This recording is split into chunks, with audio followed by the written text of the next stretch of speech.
The time is now 6:57 on this Wednesday morning, and here's what you need to know before you go.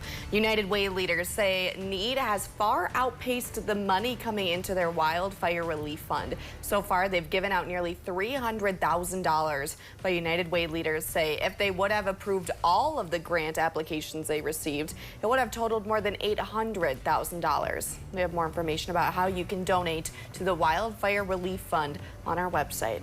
Google is in Hermantown, inviting residents to learn more about its proposed data center at a community presentation tonight from 7 to 8:30 p.m. at the Odd. Company representatives plan to walk through their latest designs and answer questions about energy use, water, construction, and how the facility would operate.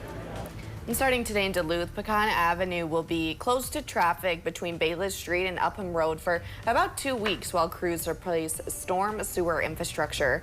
Neighbors in the adjacent homes will still be able to get in and out using their driveways, but other traffic will be detoured using Rice Lake Road and Central Entrance. Governor Tim Walz has signed an executive order to ban copper nickel mining in the area surrounding the Boundary Waters and issued a proclamation declaring August 18th as Save the Boundary Waters Day in Minnesota.